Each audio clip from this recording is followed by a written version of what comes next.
Well, good evening, good evening, good evening. This is RC Blakes, and I want to welcome you back to another Let's Talk with RC Blakes. And this is your first time, I am RC Blakes, and this is Let's Talk. I'm so excited today about our conversation. We're talking today about the silent dating rules of queens. You know, even though we know that the idea, the modern concept or concepts of dating are not biblical, because in the Bible, it goes from interest according to marriage. But in today's culture, because the family dynamic is different, because values are different, we have this protracted experience called dating. It's a landmine where so many things are not only possible to happen, but so many tragic things actually do happen. So for the wise woman, the queen conscious woman, she approaches this process the world calls dating with a certain wisdom, grace, nobility, dignity that protects her heart and secures her virtue. And so tonight I want to talk about the silent rules, the silent dating rules for queens. How do queens navigate this? Because in the journey to find a covenant-minded partner, how you carry yourself sets the stage for everything that follows. And what I have discovered, what I am yet discovering, is that so many women have not been truly trained in terms of how to engage men in the dating process.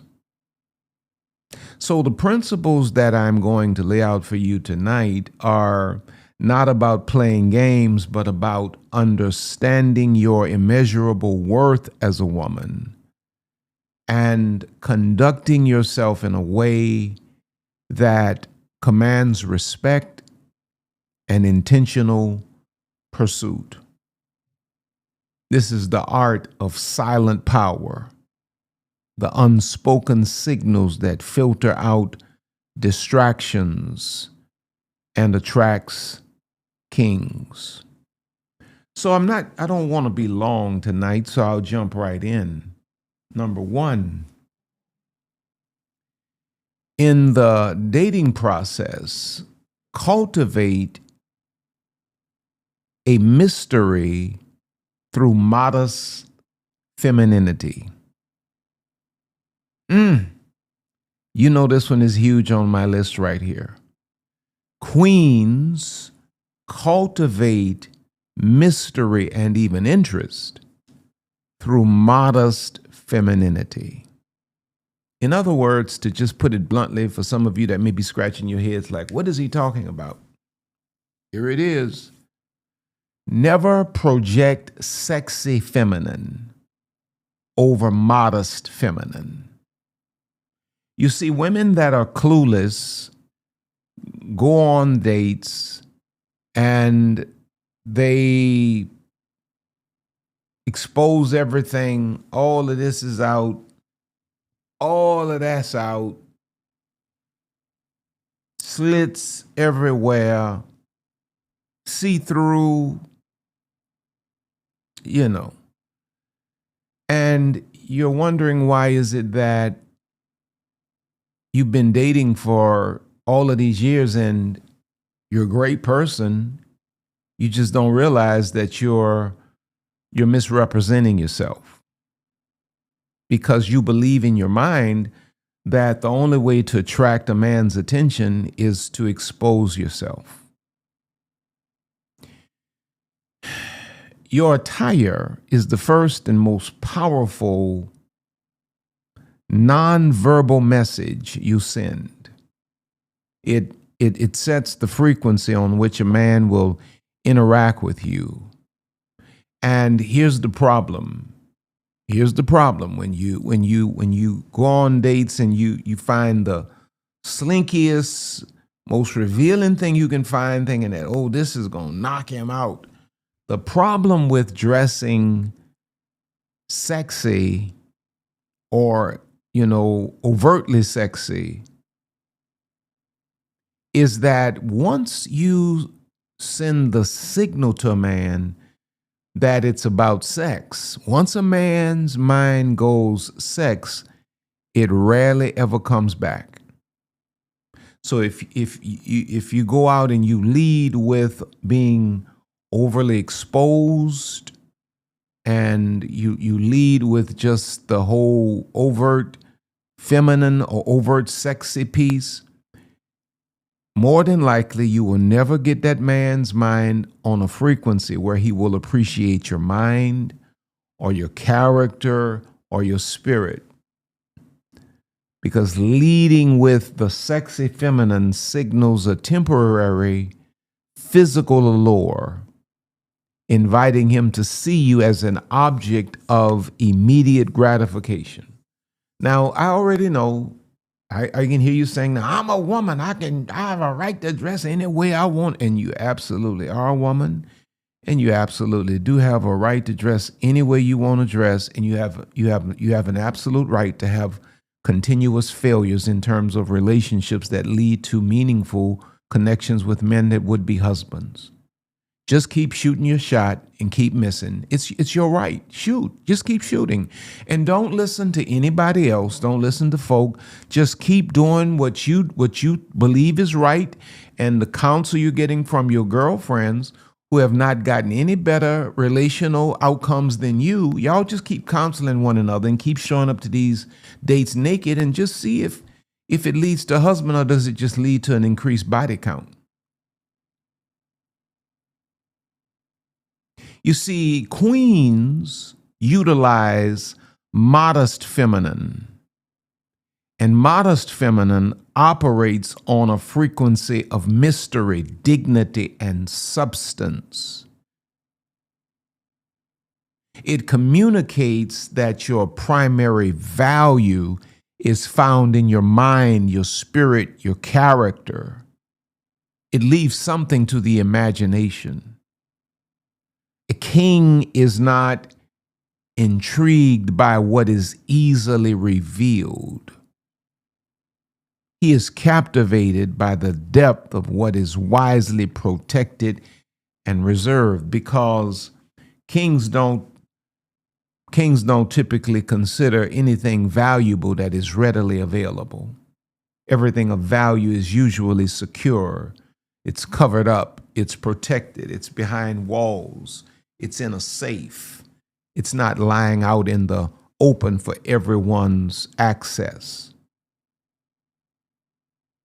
In 1 Timothy chapter 2, verses 9 and 10, it says, I also want the women to dress modestly with decency and propriety, adorning themselves not with elaborate hairstyles or gold or pearls or expensive clothes, but with what is proper for women who profess godliness with good works.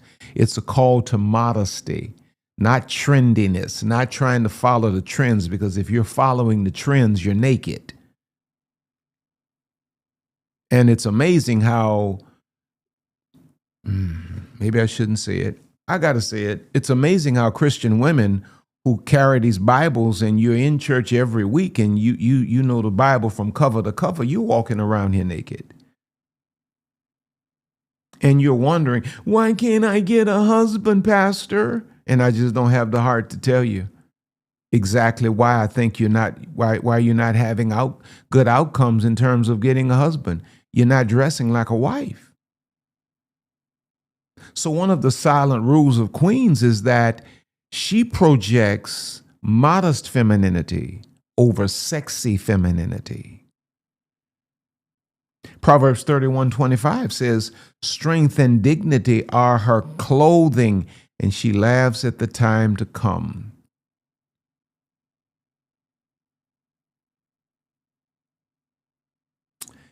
Now, dressing with modesty and intention creates a sense of value, self-respect. It makes the man value you. It makes the man say, "Oh, this is different here." You know why? Because 90% of your sisterhood, they're all out here naked.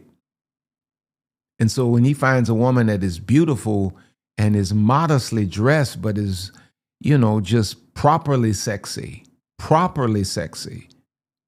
it's like, wow, she stands out. There's a respect because there's a respect he has for you because of the self-respect you have for yourself. And self-respect is deeply attractive.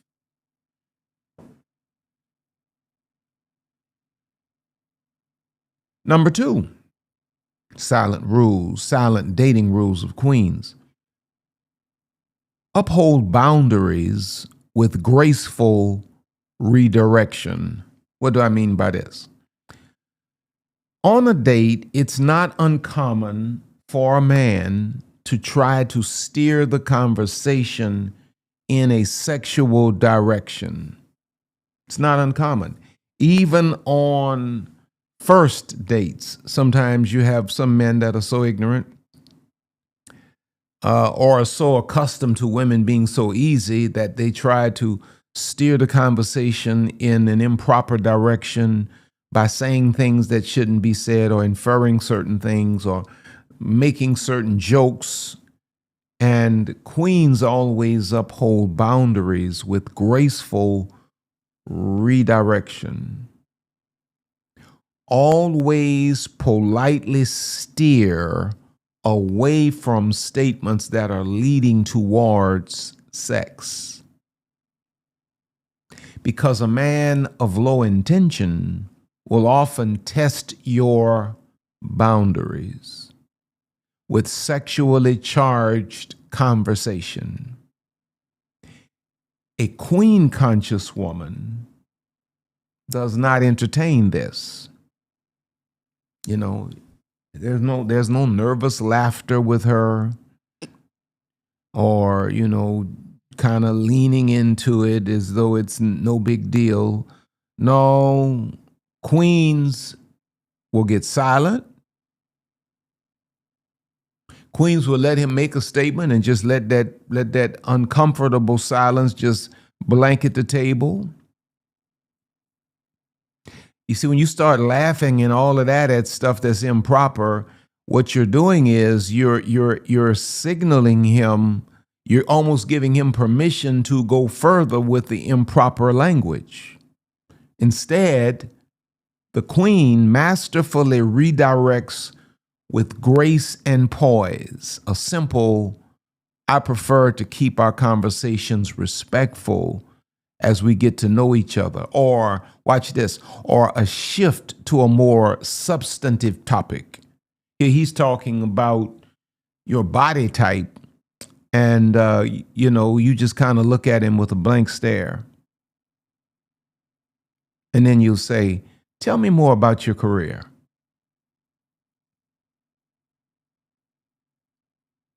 Now this is not about being, a prude. This is not about being difficult, because you can do all of this with a smile. Tell me more about your career. Now, it is about teaching him how he must operate to have access to you. And that is, he must operate with honor. The Bible says of the virtuous woman, her price is far above rubies. One of the prices that has to be paid to have access to the virtuous woman is honor and respect. Because this is going to have to be a part of your relationship for the duration. Even if you get married, he's going to have to learn what's proper, what's improper, because the respect and the honor of a man is going to be a requirement for the duration of your lives. And so it may as well start at the table. And if he's so ignorant that he doesn't understand the redirection, you then simply dismiss yourself and bid him a good night. And hopefully you were smart enough not to go on a first date riding in a car with a man, or having a man pick you up from your house. Drive yourself or have someone drop you off. Never let a man come to your house and pick you up. You don't know this man. And riding in a car with this man. You don't know this man. But now back to the point. She always politely steers away from statements that are leading towards sex. 1 Thessalonians 4:3-5 says, "It is God's will that you should be sanctified, that you should avoid sexual immorality, that each of you should learn to control your own body in a way that is holy and honorable, not in passionate lust like the pagans who do not know God." You see, you can only exercise this when you understand, as a woman, you're the prize and you're interviewing this man. Now, if you're all enamored because he's 6 feet tall and he got a six-pack and he make X amount of dollars and he's such a catch, now you just giving into anything. You've just gotten so desperate. He just do whatever he want to do, and you just grinning and skinning. You just going tap dancing. You just, oh my goodness. Now, redirecting a sexual conversation allows you to share, almost without words, your values. You make him understand, okay, this is not the tip she's on. This is not the frequency she's on. And then you shift the conversation to something that is more substantive and deeper. And then you get a chance to see, while he's trying to go low, you're going high. And now you get a chance to see, can he go high? Because every man can go low. You can get a clown in the gutter to go low, but can he go high? You start talking, he's indirectly talking about sex. You start talking about God. You start talking about the Almighty. Can he meet you up there? If he's completely fluid in terms of his sexual language, and he's stuttering on the spiritual stuff, well, you see, you just got some information right there. Which leads me to point number 3. Queens master the art of purposeful inquiry. In other words, ask questions that will force him to talk. A date is not a performance. It is an interview for a potential life partner. Your most powerful tool for discernment is to be a world-class listener. Men feel, listen to this very carefully, men feel connected to and appreciated by women who are genuinely interested in their inner world. So start asking questions. Don't let a man sit there and ask you a whole lot of questions. That means he's diving into your world. You need to know if he's safe, first of all. You need to know if he's even worthy of future time. Where is he going? Does he have space on his vessel to carry you along? Use this to your advantage. Ask open-ended questions about his purpose, about his faith, his family, because though you're not marrying his family, you're marrying into it. And you're marrying into the drama and the chaos that sometimes is a part of some of these families. You need to ask questions about his vision for life. Is he even going where you want to go? Do y'all have anything in common? Oh, he's my type. I get so tired of hearing that. That's that irritates me. He's my type. Where's he going? I don't know. Listen not just to his words, but to the heart and character behind them. Queens do this. They master the art of purposeful inquiry. Tell me a little bit about your upbringing. Tell me about your family. Well, if a man comes out of the bag like, oh, you won't know about them. Oh, Lord. Well, now you automatically know there's some work that he's either doing, needs to do, or has done. He's probably not done it if his response is like that. And then you just ask questions, and then you just get to talking, and you find out he got a mother wound, and a man with a mother wound many times is looking for a mother, like a woman with a father wound is often looking for a father. You see, if you're paying attention, and you're dating from not from your emotions, but from your spirit and from your intellect, you've already gained a massive piece of information that most folk don't figure out until after the wedding. This brother got mother wounds. He's angry with his family. You know, you go to asking him about, his relationship life, and you start to finding out he hate his baby's mothers and all of this kind of stuff. And the Bible says in Proverbs 4:23, above all else, guard your heart, for everything you do flows from it. Part of guarding your heart, my sister, is being wise enough to ask questions to see if a man is safe enough for you to trust your heart in his care. James 1:19 says, my dear brothers and sisters, take note of this. Everyone should be quick to listen, slow to speak, and slow to become angry. Be quiet, my dear. You cannot learn the mind of a man as long as you're speaking yours constantly.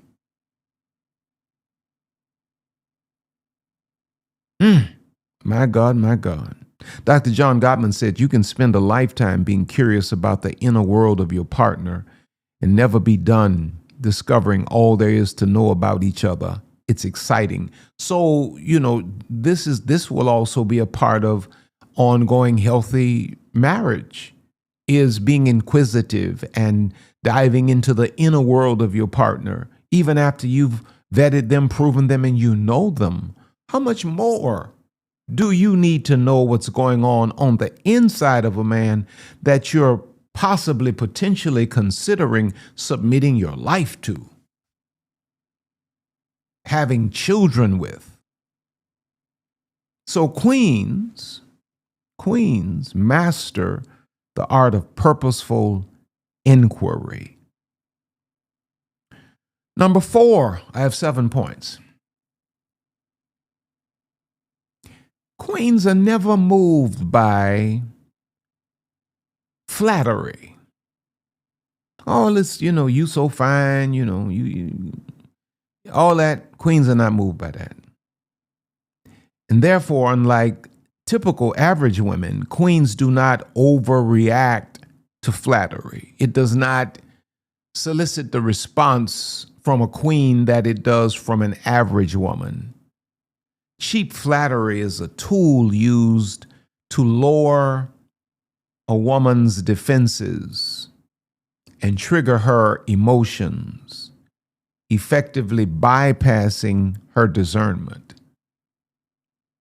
A man who constantly says, "You're the most beautiful woman I've ever seen," before he knows even your middle name, he's trying to intoxicate you. Flattery is like a drug. The queen is not moved by this. She receives a compliment with a simple "thank you, that's kind of you," and remains observant. She knows her worth is not contingent on his opinion and is watching for consistent, actionable investment.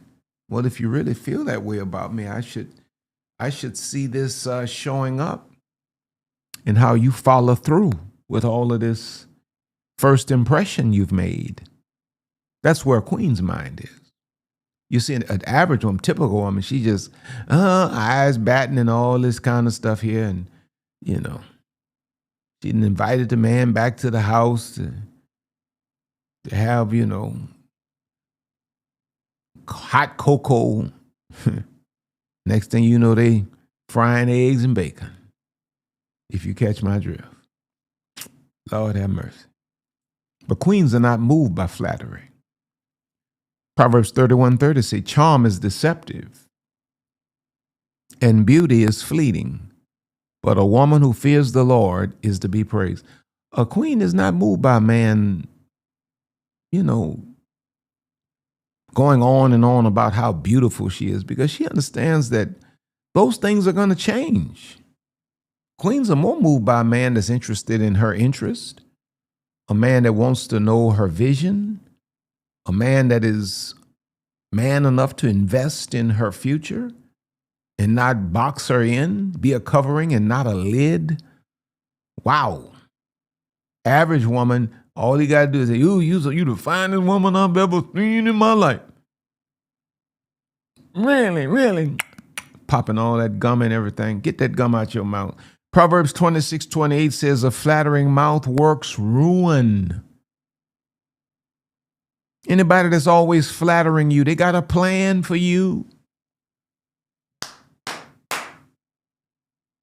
I had to pull away and shout that time. Anybody that's always flattering you, they got a plan for you. Let me see. Let me see what the missionary got to say.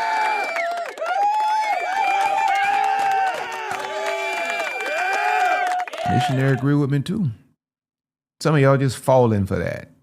You just batting your, just take it out. Let's see. Number 5. I only have 7, so I'm going to be early tonight. Create scarcity through a graceful exit. In other words, have a time limit to be on the date. You say before you go, okay, now we're starting at 7. I'm out at 9. That's 2 hours. We're starting at 7. I'm out at 9. 9:30 at the latest.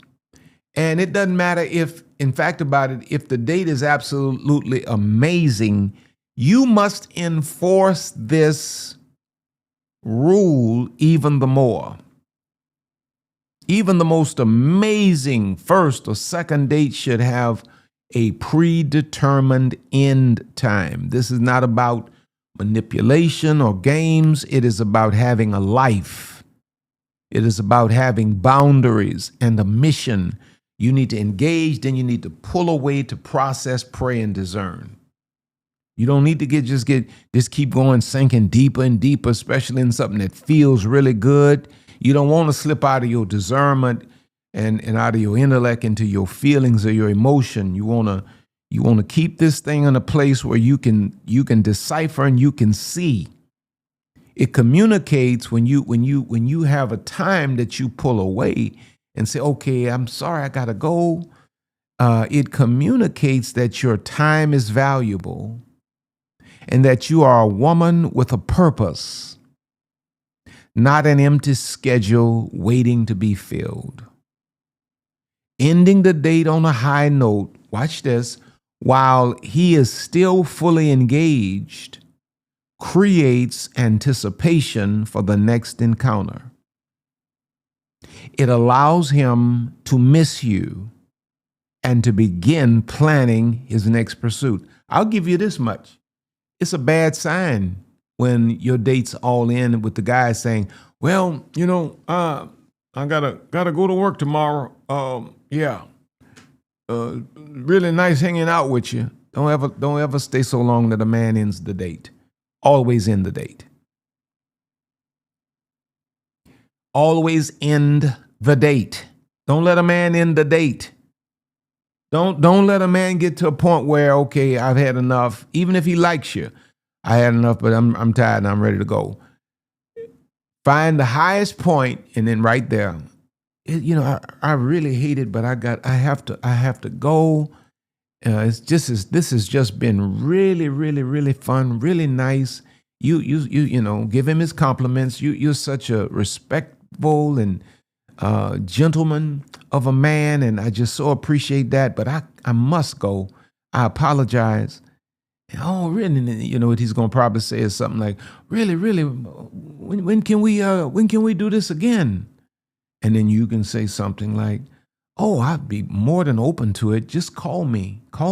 See, call me, and let's see if we can schedule another time to meet again, because I really enjoyed this." Don't be afraid to tell him you really enjoyed it.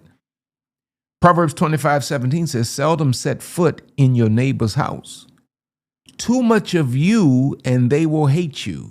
Give a person too much access and they will eventually hate you."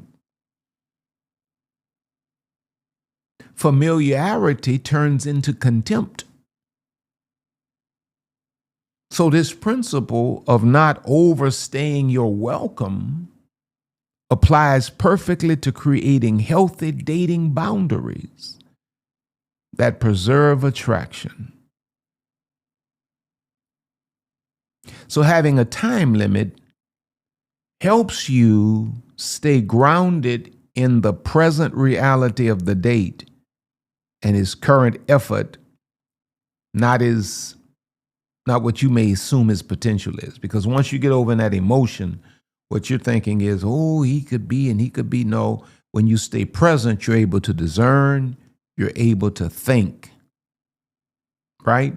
See, once he puts that flattery on you and you go to imagining the best case scenario, now you've slipped over into you falling in love with his potential.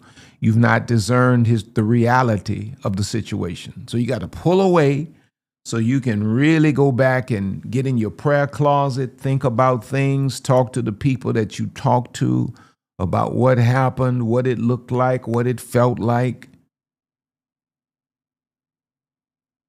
And then number 6, queens honor the dynamic of pursuit. So it doesn't matter that you really liked the date, you liked him, and everything seems perfect, and in the back of your mind you're like wondering if this is the one. Do not call this man after the date. Don't call him. Do not call this man after the date. Some of y'all calling the man from the car. Now, if he says something to you like, let me know that you made it home. Don't call, text. Just letting you know I made it home. Thank you for being concerned. See? And you can leave that sit there. And then later, if not the same night, tomorrow, you can send another text saying, I had an amazing time. You're a very good guy, great guy, however you want to put it. And thanks again. Simple as that. Not no long, don't write no long poem. Don't write a whole poem to the man. Just thanks for an amazing time. I really enjoyed myself. There you go. There you have it. Thanks for an amazing time. I really enjoyed myself. What are you doing now?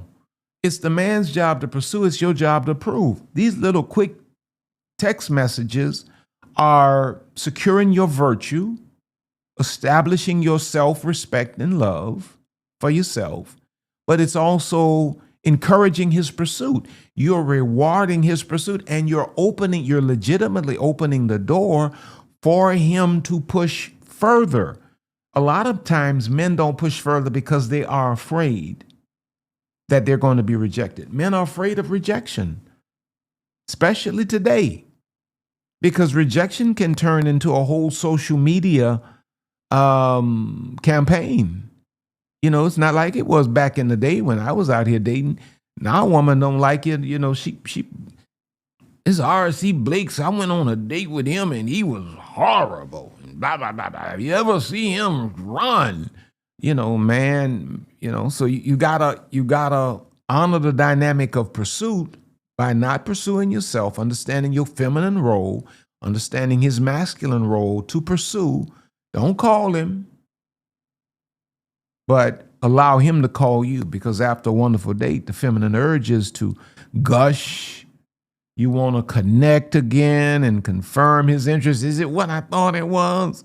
You can't go there yet. You got to stay in your head, in your spirit. You can't go into all your emotions yet. You must master this urge. This is the urge that gets women in the middle of the bed with men they don't even know. The dynamic of pursuit is sacred. Your role is to be the reward of his pursuit. You are the prize. Now, let me see where I want to go from here.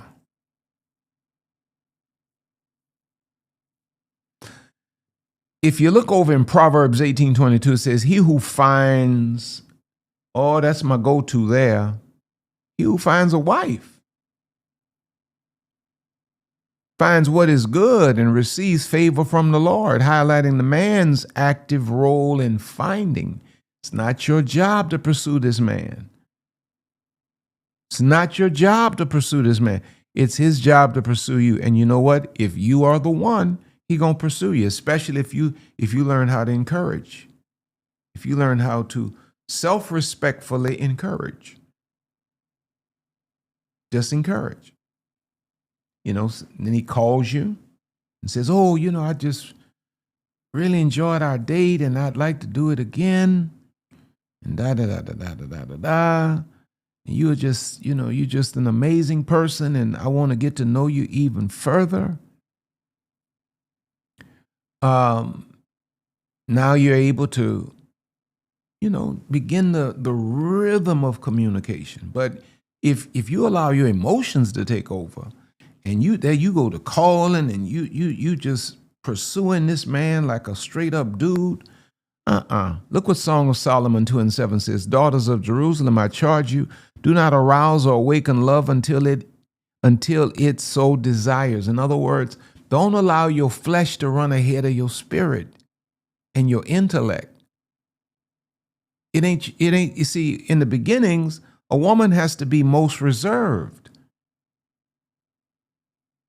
You got to be most reserved because you're guarding your what? Your heart, you're guarding your virtue. Now, after the covenant and, you know, the marriage and all that, that's when the Bible says a woman is able to, you know, just take the brakes off. But women want to be brakeless before the marriage and then want to put brakes on after the marriage. That's another conversation for another day. Don't send me no messages. I don't want no smoke. I'm sorry.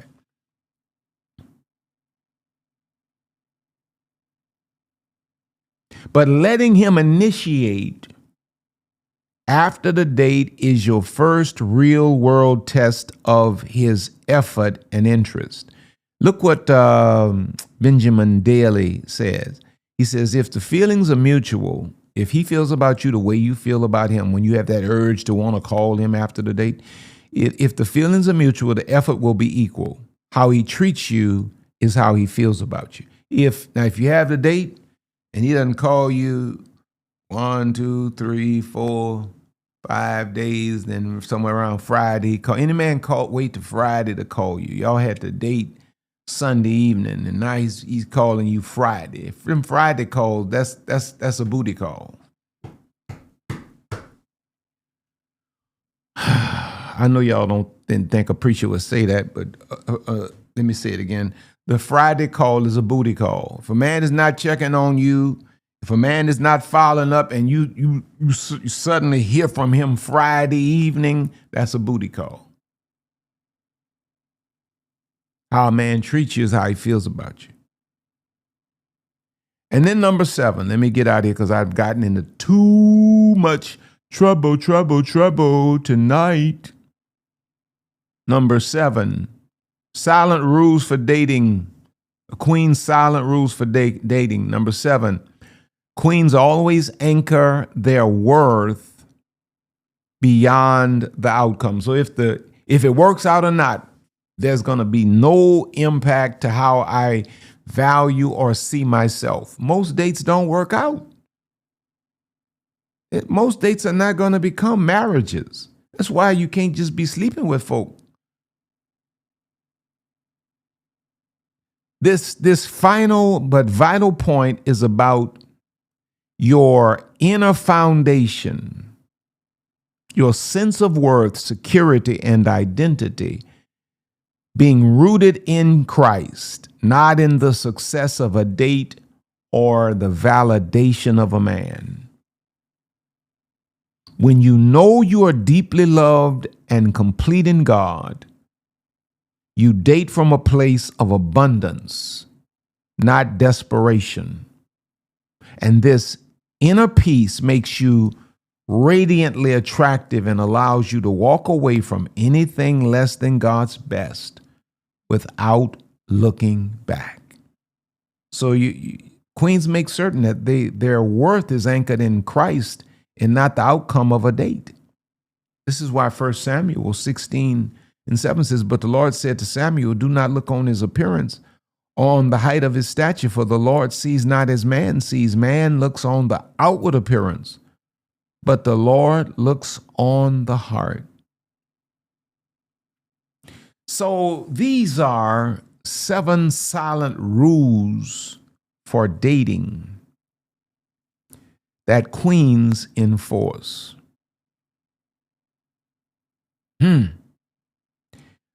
My prayer is that somehow this has resonated with you and that you too are going to begin to date like a queen. And remember, this is something else. I just got to add this in here. Queens don't date for years. No, queens, because it's an interview. It don't take years to do an interview. If this is not going in the direction, if we're not dating for marriage, if this dating is not leading into courting, into marriage, queens don't give up their time to men. So we don't want no long-term dating. Queens don't date long. If a man doesn't have intention, queens let him go and they move on and they live their best lives. I have thoroughly enjoyed my time with you today, and may I pray for you before I let you go? Father, I thank you for every person under the sound of my voice today. And God, will you right now just simply touch them at the point of their need, whatever that need may be. God, I thank you. I thank you for those that may need healing, those that may need financial breakthrough. Father, I thank you now, in Jesus' name, for meeting them at the point of their need. Amen. Now, those of you that may need counseling, you look in the description, there's a link for BetterHelp Counseling. If you hit that link and you check it out and you decide to use BetterHelp, they'll give you 10% off of the cost of their counseling. And because I recommended them, they in turn will make a deposit into RC Blake's Ministries if you use them. If you've not become a member of the Royal Court, that's the membership here on YouTube and even Facebook. Those of you that subscribe on Facebook, you are becoming a part of the Royal Court. I want you to go and do that now. The moderators, the best moderators in the world, I'm sure they're putting the links in the chat for me now. Join it. I think this Sunday, we're going to have our Zoom meeting with the Royal Court. So join tonight. Join tonight. Thanks to all of you who may have sown into our lives. Again, thanks to the best moderators in the world. Don't forget to go by Amazon, pick up some of my books. I got 2 on the desk with me now. Soul Ties, Me, My Mind, great book. Biblical Perspectives on Narcissistic Abuse. Of course, check out Queenology, Father-Daughter Talk, the Training for Reigning. I will be in Laplace, Louisiana this Saturday coming from 11 to 1 with the Father-Daughter Talk. We're going to put the graphic in the community, and you can go and scan, and you can meet us this Saturday in Laplace, Louisiana for the Father-Daughter Talk. Now, I think I'm done. Go to rcblakes.com to register for Italy 2026. We're on our way to South Africa in a week and a half, and I can't wait to meet many of you in South Africa. It's going to be absolutely fabulous. And so next year, I want you, those of you that want to go to Italy with Lisa and I want you to go to rcblakes.com and register for the Italy trip now, and you can make installments monthly, or you can pay the whole thing out, however you choose to do it. But just know that I love you, that Lisa loves you, we love you, and you're on top, and you're going higher. God has more in store for you. I love you. God bless you. Until next time.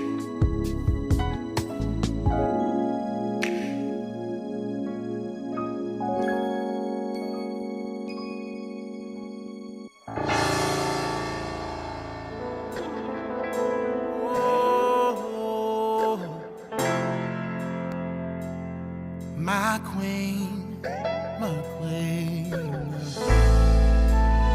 Oh, she.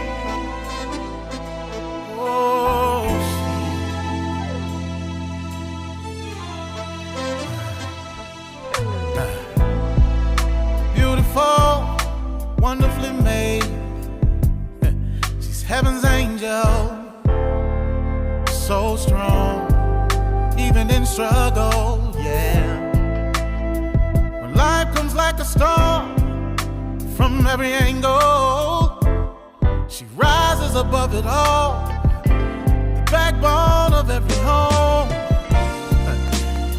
Nothing compares to all she do. The true meaning of every family. She's the glue. Yeah. Where would we be without you?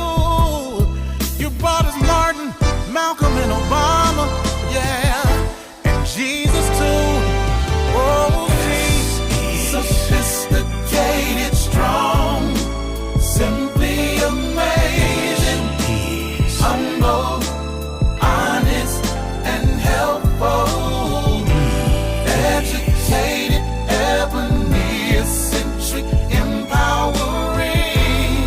She's a queen, she's a queen. You better treat her like a queen. Oh,